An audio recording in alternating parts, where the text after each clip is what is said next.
Eduardo Borges, grande prazer ter você aqui, ter a Autoglass aqui, o Grupo Maxpar aqui conosco. Que bom que você está aqui conosco, abrilhantando o nosso podcast. Conta um pouco sobre você, Eduardo.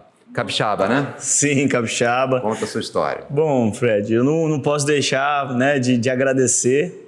Voltar a casa aqui, estar na FGV, para mim é sempre um grande prazer. Hoje vivi um momento nostálgico aqui, lembrando da minha época de Marketing 14, 2008, 2009. E agradeço muito a casa por todo o aprendizado que conquistei aqui. E voltar é sempre um prazer. Muito obrigado pelo convite. O prazer é todo nosso. Cara, falar um pouquinho da minha história, né? Meu nome é Eduardo Borges, eu estou no Grupo Autoglass, vai se completar 25 anos. E eu tenho uma trajetória lá de crescimento que começou como técnico instalador. E ao longo desses 25 anos eu tive a oportunidade de ir crescendo, conhecendo departamentos, trocando de atividades, assumindo posições de liderança, até chegar à posição que eu estou hoje como vice-presidente do Grupo Autoglass e head da Maxpar Assistências. Conta um pouco sobre essas empresas, a história delas e como é que elas se convergem com a sua, porque é uma história de vida, né? São 25 anos. Sim. Conta pra gente um pouco das empresas e dos seus grandes desafios aí. Sim, então, o Grupo Autoglass hoje, ele se divide em alguns negócios, tá? O primeiro deles é a venda de peças com e sem instalação, que utiliza a marca Autoglass, é a marca mais conhecida, porque tem visibilidade através das nossas lojas de rua, os caminhões que cuidam da nossa logística, que fazem nossa logística, também montando as estradas que fazem serviço móvel, né, na casa dos clientes. Então essa é uma unidade de negócio, ela vende hoje peças que não é só vidro, também vende faróis, lanternas, retrovisores, itens de lataria, suspensão, arrefecimento, para o cliente final que quer comprar uma peça para o carro dele, para o lojista que quer comprar uma peça para revender, para a oficina, para o frotista. Então a gente atende todos os públicos nesse segmento. Uma outra marca é a marca Maxpar. Quem é a Maxpar? A Maxpar é a unidade de negócio do grupo que vende soluções de assistência conectadas ao seguro. Tanto o seguro de automóvel quanto o seguro de vida e também seguros de propriedade, de residência, de condomínio, etc. E o que são esses serviços de assistência? Nós temos a assistência vidros, que é uma cobertura que protege os vidros do veículo, farol, lanterna, retrovisor, lataria e pintura, roda, pneu e suspensão, mas também nós temos serviços de assistência para residência, como é o caso do encanador, do chaveiro, do eletricista. Nós também temos serviços de assistência para o seguro de vida, que é, por exemplo, assistência funeral. Nós temos serviço de assistência para o auto, além do vidros, que seria o serviço de guincho. Nós temos serviço de assistência para o PET e N outros mais. Então, a Maxpar é um hub de soluções. O principal canal de distribuição dela são companhias de seguros e corretores, né? Também. E o negócio dela é vender serviços de assistência. E também, agora, uma unidade nova, que é a B4B Tech. A B4B Tech, ela vende serviços de BPO com tecnologia ou tecnologia com serviços de BPO. Então, a ideia da B4B é, obviamente, B2B, né? Procurar empresas que tenham necessidades específicas, desenvolver soluções e entregar a solução com mão de obra, com o especialista operando a solução, ok? E aí, só para concluir, todas essas empresas elas estão debaixo de um guarda-chuva que é o Grupo Autoglass. Então, eu hoje sou vice-presidente do grupo e sou o head da Maxpar Assistências. Não é pouca coisa. Não é. Dentro dessa questão de ser uma empresa de serviços, de excelência, como é o Grupo Autoglass e a própria Maxpar, quais são os grandes desafios hoje que você vê enquanto gestor nessa configuração de ser uma empresa de serviços e servir, né? Servir aos seus clientes servir ao mercado. Como é que vocês fazem isso lá? Sim, bom, eu vou responder isso, tentar de uma forma simples, né? Responder de uma forma simples. Eu acho que o desafio, quando você pensa em prestar serviço com assistência, com excelência, seja qual for a sua atividade, tudo começa por você criar uma cultura de pensar a gestão pela qualidade. Pensar a gestão pela qualidade não se resume a você prestar um serviço para o cliente e o cliente no final te responder um NPS positivo ou negativo e quando negativo você ir lá e se retratar e etc. Fazer gestão pela qualidade é um pouco mais amplo. É você trabalhar focado na excelência e o tempo inteiro preocupado em repensar os seus processos, repensar a maneira de fazer as coisas, você tem uma preocupação muito forte com a evolução, com evitar o desperdício, com evitar o desconforto. Isso tudo envolve uma cultura de fazer a gestão pela qualidade. Essa construção de cultura, ela começa no processo seletivo. Então, primeiro você tem que ter um bom processo seletivo para você selecionar as pessoas certas para o lugar certo. Depois, obviamente, você precisa ter um bom processo de capacitação. As pessoas precisam ser capacitadas para fazer o que elas precisam fazer, elas precisam ser ensinadas. A partir daí, você precisa ter um processo que funcione e você precisa ter controle.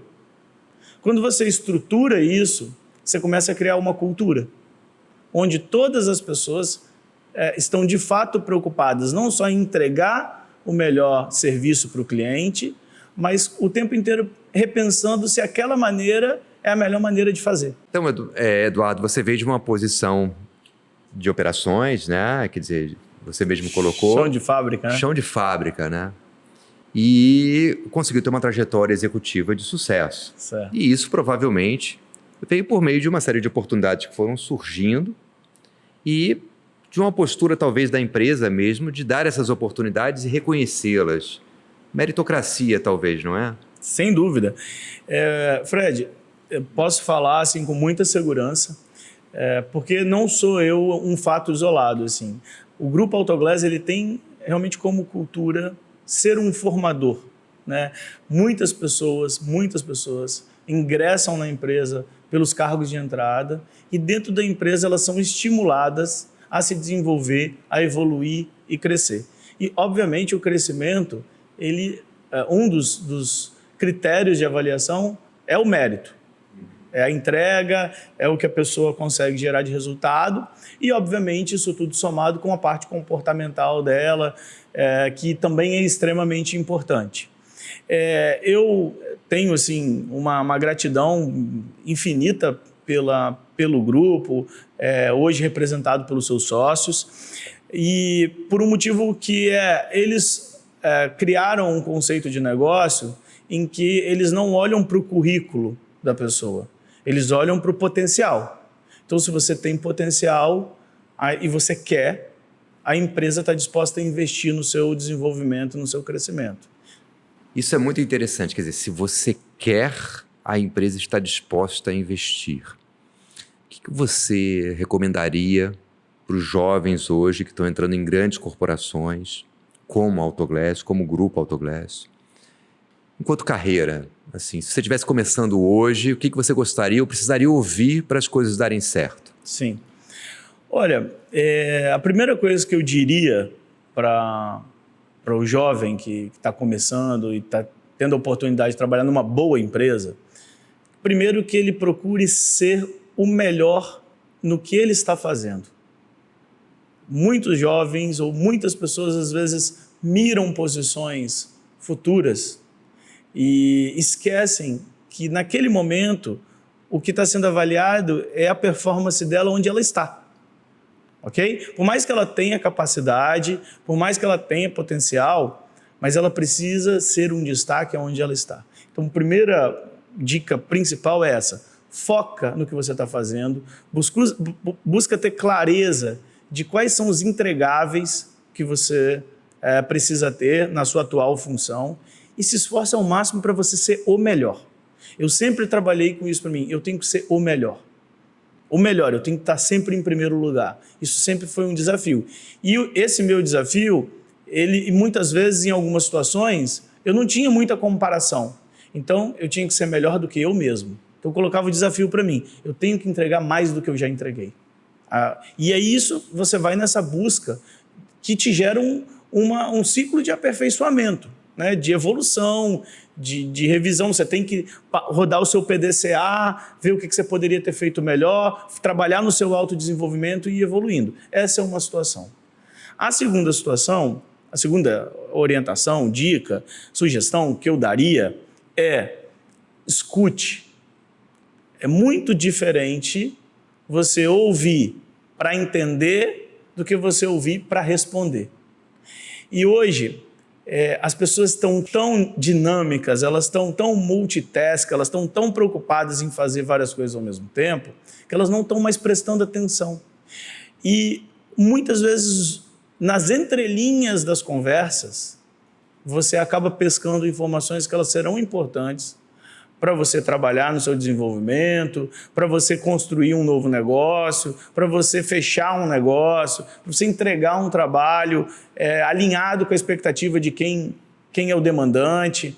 Então, trabalhar a escuta ativa, você conseguir ouvir e fazer um bom diagnóstico, eu diria para você que isso também é uma segunda dica importante. E a terceira e última, para não me alongar, faça a sua SWOT. Eu digo para você, jovem que está nos assistindo, cuide da sua carreira como se ela fosse uma empresa. Cuide da sua marca como se ela fosse a marca de um produto. Você é o seu produto. Então, faz a sua SWOT. Tenta ter clareza do que são seus pontos fortes, o que são seus pontos fracos, o que são as oportunidades que existem no segmento que você atua, o que são as ameaças, e monte o seu plano estratégico de carreira. Não fique à espera da sua liderança, do seu pai ou do seu amigo te orientar, ou não fique, né, à mercê da maré, para onde as coisas estão indo. Se direcione, crie metas para você, trabalhe no seu desenvolvimento, invista na sua educação. É muito importante você investir em conhecimento. Se você investir em conhecimento, você está agregando valor no seu produto, que é você mesmo. Isso, obviamente, vai te levar para uma posição maior. A gente aqui na Murad, a gente fala que a gente entrega para o mercado conhecimento para o crescimento de pessoas e empresas. Na verdade, entendo que pela sua fala, o conhecimento, digamos assim, ele possa ser um grande alavancador, né? Uma grande alavanca para a perspectiva do protagonismo profissional. Você, enquanto líder, deve ter muita gente que trabalha nas suas equipes. Você, enquanto líder, quais são as competências que você espera desse profissional que trabalha no seu time? Bom, eu vou destacar algumas. Eu tenho falado bastante isso com o meu time. Eu acho que uma competência que é importantíssimo que todos desenvolvam é a capacidade de resolver problema. E a capacidade de resolver problema não é apagar incêndio. O mercado de trabalho tem formado muitos excelentes profissionais apagadores de incêndio. Aquela pessoa que está o tempo inteiro ali socorrendo alguém e resolvendo uma questão, mas não tratando a causa raiz. Então, aquele profissional que tem essa habilidade de resolver problemas complexos, de tratar a causa raiz de problema, esse é um profissional diferenciado e é isso que eu estimulo, que eu instigo, que eu trabalho com a minha equipe para que as pessoas pensem assim. Então, isso é uma habilidade super importante. Segunda habilidade super importante, que todos têm que ter, trabalhar em equipe. As pessoas têm ficado cada vez mais individuais. E trabalhar em equipe, seja na posição de líder ou na posição de liderado. Saber trabalhar em grupo é extremamente importante nos dias de hoje e tem feito cada vez mais diferença. E o terceiro que eu quero destacar aqui, por incrível que pareça, comunicação. Você não faz ideia, Fred, assim, quanto desperdício se gera nas empresas por falha na comunicação. Exemplo. Exemplos. A pessoa pede uma determinada coisa, o outro entende outra e gera um vai para lá, vai para cá. Outro exemplo, muitas vezes comunicação agressiva, né? Que isso gera desperdício porque gera conflito, gera coisas que as pessoas têm que mediar, atrasos, etc. Outro exemplo, claro, também na questão da comunicação. A pessoa quer solicitar uma coisa, mas solicita de forma incompleta. Então, pede um pedaço, pede outro pedaço, daqui a pouco pede outro pedaço, e isso vai gerando retrabalho, vai gerando, às vezes, até uma entrega prejudicada ao cliente, né? Então, a comunicação eu entendo como algo super importante, tanto a escrita quanto a comunicação falada, né? A gente tem visto as pessoas com dificuldade de se comunicar. Porque a gente precisa ter uma compreensão que a responsabilidade do entendimento é de quem fala, não de quem escuta. E isso muitas vezes não está claro. Então, a pessoa vai falando as coisas em código, o outro, do outro lado, também não faz as perguntas certas, e aí a comunicação fica com ruído. Em relação ao mercado hoje, Eduardo, o que você vê como grandes marcas como a Autoglass, elas vêm agindo para conseguirem manter a sua liderança e a sua solidez perante um mundo cada vez menor, cada vez com menos fronteiras? E como é que vocês hoje vêm agindo em relação a marcas? Porque o grupo aumentou, né? Sim. Olha, acho que a pergunta mais trivial é entregar serviços com qualidade. Mas eu diria para você que isso já não é mais um diferencial. Isso te mantém competitivo, você ter produto com qualidade, serviço com qualidade, obviamente você ter eficiência, né? Você precisa funcionar bem, mas eu daria um up nessa resposta e colocaria um ponto que eu acho que isso é algo que a gente tem focado muito já há bastante tempo e tem feito muita diferença para nós, que é inovar. Olha que legal. Inovação. As empresas elas precisam se estruturar para conseguir tracionar a inovação. E para mim, eu tenho uma definição para a inovação. A inovação não é uma ideia. A inovação é uma ideia emitida numa nota fiscal. Você pode ter dezenas, centenas e até milhares de ideias. Isso não significa nada. Você só vai conseguir se considerar uma empresa inovadora, uma pessoa inovadora, se as suas ideias estiverem se transformando numa nota fiscal. Num negócio. Exatamente. Em resultado. As empresas vivem de resultado. Eu aprendi isso aqui no Marketing 14, né? Qual que é o objetivo do executivo? É aumentar o lucro da empresa. É gerar valor. Claro. Não é verdade? E a inovação não pode ser diferente. Ela tem que gerar valor.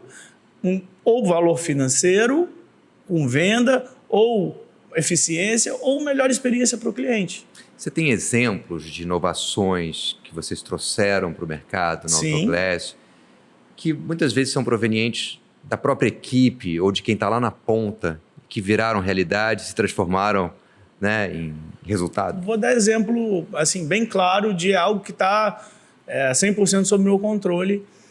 Nós ingressamos no mercado de seguros com uma solução que era a assistência de vidros. Você contrata o seguro do seu automóvel, tem uma cláusula lá que é assistência guincho e outra cláusula que é vidros, farol, lanterna e retrovisor.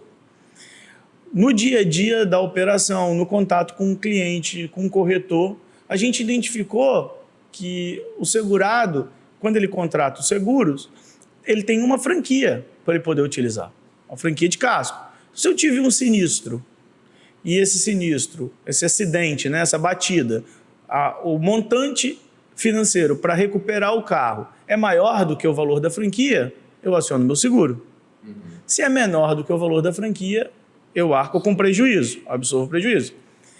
Então, o vidro, ele está dentro desse contexto. Poxa, só quebrou o vidro.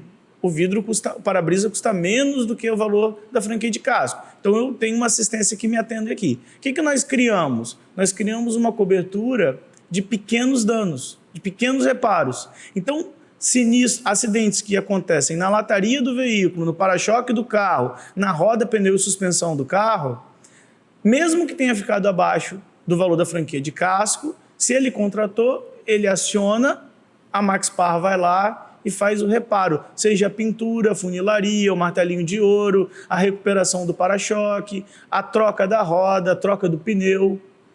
Isso, para vocês terem uma ideia, são soluções que não existiam, nós criamos, e hoje eu diria para você que 1/3 do mercado de seguros é uma solução nova, é recente, já está contratando.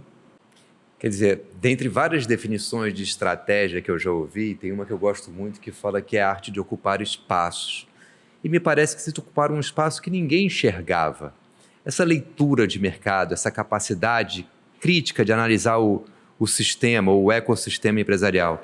Vocês fazem muito isso lá? Sim, sim. E fazemos, e um ponto, se você observar, muitas vezes, na maioria das vezes, as inovações, elas nascem de uma dor. O cliente tinha uma dor. Por isso que eu falei nas minhas orientações aqui, sugestões, sobre a escuta ativa. O cliente tinha uma dor. Poxa, eu tive um acidente, amassei a paralama e capu do meu carro aqui, para-choque, só que eu não vou conseguir acionar o meu seguro, porque o conserto do meu carro é R$2.000, minha franquia é 5. Opa, tem uma oportunidade. Concorda? Eu tenho falado nas oportunidades que eu tenho, assim, as pessoas às vezes pensam que a inovação ela está muito relacionada à tecnologia, ou ela está muito relacionada a você criar algo totalmente disruptivo, que ninguém nunca pensou, mas não necessariamente você precisa se direcionar para olhar sobre essa perspectiva, sobre essa forma. Porque se você for parar para pensar, vou dar um exemplo de algo que é extremamente inovador, o Uber. Concorda? Foi uma inovação. Claro. Só que meu avô, ele contratava serviço de transporte privado. Tinha táxi. Só que como que ele contratava o táxi? Ele ia andando até o ponto de ônibus. Meu pai também. Como que meu pai contratava um táxi? Ele ligava para o ponto. E alguém foi lá e criou uma maneira mais simples de você contratar um serviço de transporte privado que não seja só táxi. Criou o aplicativo. Então, se você observar, o produto fim, ele não mudou. As pessoas continuam comprando o mesmo transporte privado. O que mudou foi a maneira de fazer. Ela ficou mais simples, mais rápida, mais barata. Muito bom. Quer dizer, nesse caso, a inovação ela não está efetivamente no conteúdo, né? Ela está na forma. Exato. E muito focado numa questão que a gente vê muito hoje em termos de mercado, que é a questão da conveniência, né? Tudo aquilo que você pode fazer para poupar o tempo das pessoas, para melhorar a qualidade de vida delas, isso é muito interessante. E me parece claramente que vocês estão muito ligados nisso, né, Eduardo? Sim, estamos. A gente tem dentro da nossa empresa estruturas voltadas, e estrutura robusta, tá? Voltada só para tratar a inovação, só para tratar a melhoria. Tem dentro do grupo um núcleo de inovação e melhoria e dentro das áreas, células, dentro das BUs, células de inovação e melhoria. Entre pessoas que trabalham com inovação e melhoria, mais tecnologia, que aí eu estou colocando pessoal de infra, de desenvolvimento, dados também, PO, PM, etc. Posso falar com segurança que a gente tem mais de 500 pessoas hoje no grupo focadas em trabalhar ou inovação, ou melhoria, ou tecnologia. Eu estou absolutamente encantado com o que você está falando, muito de melhoria, de qualidade, de melhoria contínua, de crescimento, de inovação. Isso me leva um pouco a questionar e a trazer um tema que é a cultura do erro. Tá? Sim, bom tema. Então, muitas empresas, a cultura do erro, o erro é tratado como um objeto quase que canibalístico, Sim. em que ele é tratado de uma forma punitiva. Como é que se lida com o erro hoje, com a sua equipe, com a força de trabalho? É engraçado isso, porque eu estava falando sobre esse tema talvez há 2 semanas no encontro gerencial que nós tivemos, e me fizeram uma pergunta assim, como estimular, né, como formar, criar um time inovador, um time focado na melhoria. E a minha resposta, ela começou por isso, assim, a primeira coisa que você tem que ter é tolerância ao erro. Se você criar na cabeça das pessoas que errar é proibido, é como se você estivesse dizendo para elas assim, não arrisque, não tente, não faça diferente. Concorda? Então você precisa ter tolerância ao erro. Você precisa entender que quem inova, tenta várias vezes e quem tenta erra. Perfeito? Então esse é o primeiro ponto. O segundo ponto, é extremamente importante relacionado ao erro, você tem que criar na cabeça das pessoas o seguinte, quando você olha para o erro, não tem nenhum problema olhar para o erro, você tem que olhar para a oportunidade, não para o culpado. Quando você vai olhar para um erro buscando um culpado, você começa a criar no seu time uma cultura que é, se eu errei, eu não vou falar. Se eu errei, eu não vou mostrar, eu vou esconder. Então, quando as pessoas começam a esconder o erro, a não mostrar o erro, você está perdendo uma oportunidade de trabalhar aquele erro, dele virar um dado para você e ser um objeto de transformação. Muito bom, muito bom. Eduardo, você é capixaba, né? Sou capixaba. Numa empresa também capixaba. Isso aí. A gente sabe que o Grupo Autoglass é um grande orgulho para o Estado. Como você vê o crescimento e o estágio atual que o Espírito Santo se encontra? Cara, eu tenho a oportunidade de estar pelo Brasil inteiro, notadamente muito em São Paulo, né? A gente tem muitos negócios lá e graças ao Grupo Autoglass, assim, eu tive a oportunidade de conhecer vários lugares no mundo. E por onde eu passo, eu tenho dito assim, o Espírito Santo é um estado muito rico, mas não somente rico sobre o aspecto financeiro, rico de conhecimento, rico de pessoas empreendedoras, de talentos, de pessoas com vontade de construir. Eu vejo o Espírito Santo passando por um processo de transformação muito rápido, se modernizando, ganhando visibilidade. É muito comum, era muito comum as pessoas muitas vezes entenderem que as oportunidades elas estão fora daqui, em outros estados, ou até outros países. Mas isso tem mudado.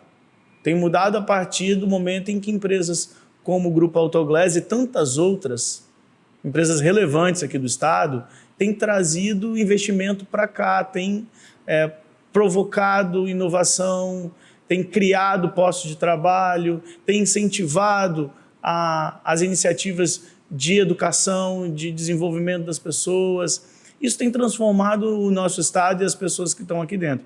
Então eu olho para o Espírito Santo como um local de extremo potencial e com uma projeção de crescimento ainda muito grande, porque a gente está só no começo desse processo de transformação. E nesse contexto de projeção de crescimento, qual recomendação você daria a essa juventude aí que está chegando em relação à educação, à busca de conhecimento, como você já falou aqui, mas por onde começar? Olha, diria para essa turma, né? Primeiro, como eu já disse, invistam na educação de vocês, invistam, acho que conhecimento é o maior patrimônio que você pode adquirir, tá? E eu acho que o bom começo é sempre procurar uma instituição de nome, que tenha um background no que ela faz, que você vai ter a confiança de que você está fazendo um investimento num lugar onde você vai ter o retorno que você espera. E, como é o caso aqui, né, eu, na minha oportunidade, vim aqui para a FGV e aqui eu acredito que consegui um conhecimento que fez toda a diferença para que eu pudesse chegar onde eu estou hoje. E, óbvio, né, a gente estava até falando isso aqui um pouquinho antes da gente começar a gravar, 50% é a instituição e 50% é a pessoa. A pessoa tem que querer, a pessoa tem que ter o esforço. Não adianta ela achar que ela vai sentar aqui numa sala de aula, vai pegar o conteúdo que foi passado, se ela não voltar para casa, se ela não estudar, se ela não tentar transformar aquela informação ali numa ação, daqui a pouco vai esquecer, vai ficar pelo caminho, não vai ter agregado nada. Então também tem, né, uma parte importante desse processo aí, que é do aluno ter o interesse, ter a dedicação e ter o esforço. Eu tenho uma carreira, como você falou, assim, me orgulho muito dela, né, saí de instalador a vice-presidente, mas, cara, eu derramei muito suor. Eu me dediquei muito. Eu trabalhei muitos dias depois do horário, trabalhei muitos finais de semana e continuo trabalhando muito. E cada vez que você cresce, você trabalha mais. É uma ilusão a pessoa achar que eu vou crescer e eu tenho uma estrutura aqui debaixo de mim e eu vou trabalhar menos. Pelo contrário, você cresce e trabalha mais. E eu gosto disso, porque não só porque sou uma pessoa que sou competitivo, gosto de entregar resultado, mas também hoje eu sinto que eu tenho um papel importante, que é proporcionar ou contribuir com o crescimento de outros jovens que têm os mesmos objetivos, sonhos, metas que eu tive lá atrás, estão aí na luta, correndo, se de alguma forma o meu trabalho pode ser uma ponte, né, uma estrada, um facilitador para outros, isso me deixa assim, extremamente feliz e recompensado por poder fazer isso. Muito bom, Eduardo, nós que estamos felizes e recompensados por ter você aqui como nosso ex-aluno. É um grande prazer ter um caso de sucesso como você. Desejar saúde e sucesso para você na sua trajetória. Muito obrigado. Obrigado em nome da Murad. Então, Valeu. Valeu, cara.